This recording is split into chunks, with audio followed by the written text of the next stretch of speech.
ओम नमः शिवाय। बहुत पुराने समय की बात है। दो सन्यासी बरसात के मौसम में एक आश्रम से दूसरे आश्रम की ओर जा रहे थे। बीच में नदी और जंगल पड़ता था। दोनों सन्यासी पैदल यात्रा कर रहे थे। एक सन्यासी 25 वर्ष का था और दूसरा जो सन्यासी था उसकी उम्र करीब 66 साल की थी। छोटे सन्यासी बड़े सन्यासी की बड़ी सेवा करते थे।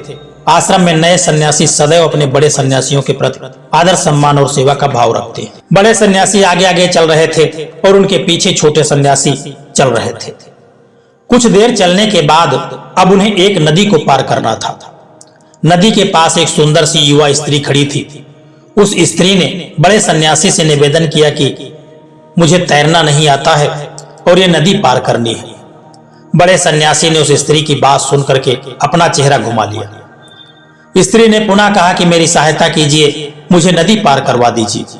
बड़े सन्यासी जी रुके और सोचने लगे, क्या मुझे ऐसा करना चाहिए?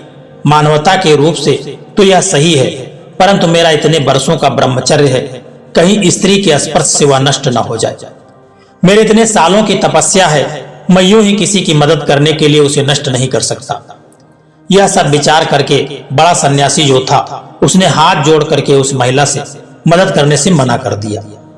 बड़े सन्यासी जी नदी की ओर मुड़ करके नदी पार करने के लिए नदी में उतर पड़े। जब नदी पार करके बड़े सन्यासी दूसरे छोर पर जाकर के पहुंचे, तब उन्होंने पीछे मुड़ करके देखा तो छोटे सन्यासी को देखना चाहा। आखिर छोटे सन्यासी जी अभी कहां तक पहुंचे हैं, यह क्या? वह देख करके आश्चर्यचकित रह गए। छोटे सन्यासी उस महिला को नदी पार करवाने में मदद कर रहे थे। छोटे सन्यासी ने उस महिला को अपनी पीठ पर चढ़ा रखा था और पानी में तैर रहे थे। यह सब देख करके बड़े सन्यासी हैरान भी थे और उन्हें क्रोध भी आ रहा था। बड़े सन्यासी समझ नहीं पा रहे थे कि वह इस बात से ज्यादा दुखी हैं या क्रोधित हैं। वे सोच रहे थे आखिर कोई इतना मूर्ख कैसे हो सकता है कि अपने इतने सालों का सन्यास और तपस्या को भंग कर दे, वह भी एक स्त्री के लिए।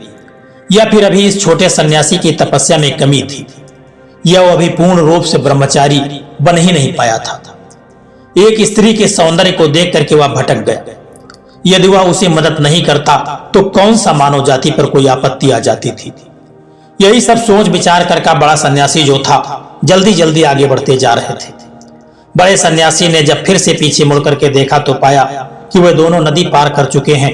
छोटे सन्यासी उस महिला से कह रहे थे कि देवी, आप अब सुरक्षित हैं, अब आप अपने गंतव्य को जा सकती हैं। मैं आपसे अब आगे जाने की आज्ञा लेता हूं। यह कह करके वह भी सन्यासी के पीछे पीछे चलने लगा। बड़े सन्यासी आगे मुड़ करके वापस आगे जाने लगे। तभी बड़े सन्यासी के पैर में एक कांटा चुभ गया और बड़े सन्यासी के पैरों से खून बहने लगा। यह देख करके जो छोटे सन्यासी थे वे दौड़े और बड़े सन्यासी के पैर से कांटा निकाल दिया। फिर उन्हें बिठाने के लिए एक शिला साफ किया, परंतु बड़े सन्यासी छोटे सन्यासी से बड़े क्रोधित थे। उन्होंने छोटे सन्यासी को डांटते हुए कहा कि मुझे तुम्हारी सहायता या सेवा की कोई जरूरत नहीं है। यह कह करके लंगड़ाते हुए वह आगे बढ़ने लगे। जब भी छोटे सन्यासी कोई बात कहता चाहता तो बड़ा सन्यासी जो था वह मना कर देता। बड़े सन्यासी की सेवा करना चाहता तो बड़े सन्यासी झिड़क देते।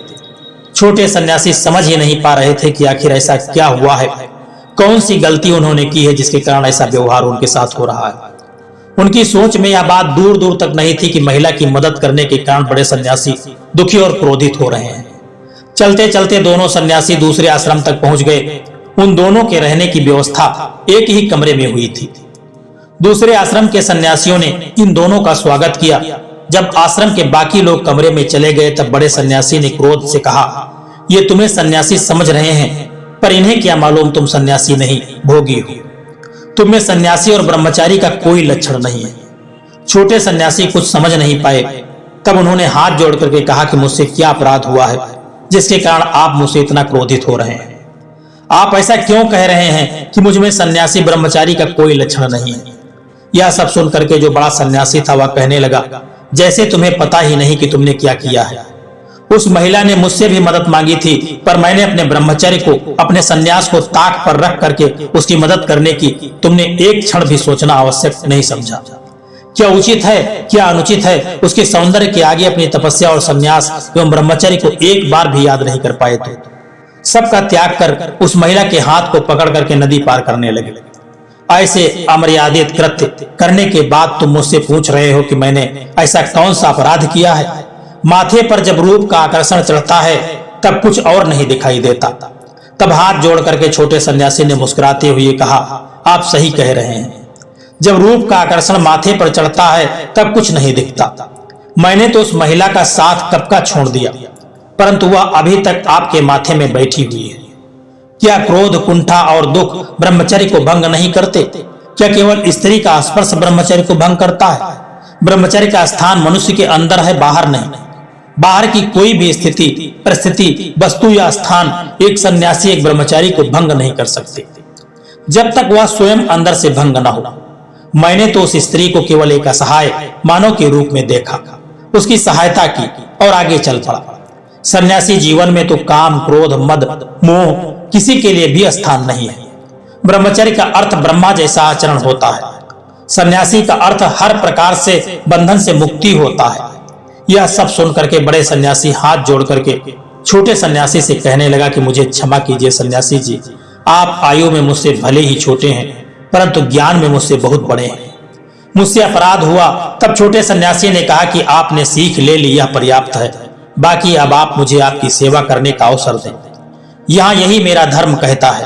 और दोनों मुस्कुराने लगे। इस कहानी से दोस्तों हमें यह शिक्षा मिलती है कि मनुष्य बाहर की बुराइयों से तभी आकर्षित हो सकता है जब उसके अंदर में उन बुराइयों के लिए स्थान हो। यदि मनुष्य अपने आप को अंदर से निर्मल कर ले तो बाहर की बुराइयां उसे दूषित नहीं कर सकती। दोस्तों यह कहानी आपको कैसी लगी है एक प्यारा सा कमेंट करके जरूर बताना। और यदि वीडियो आपको पसंद आया है, अच्छा लगा है तो इस वीडियो को लाइक, शेयर करना और चैनल को सब्सक्राइब करने की भी कृपा कर देना। जय श्री कृष्णा, राधे राधे।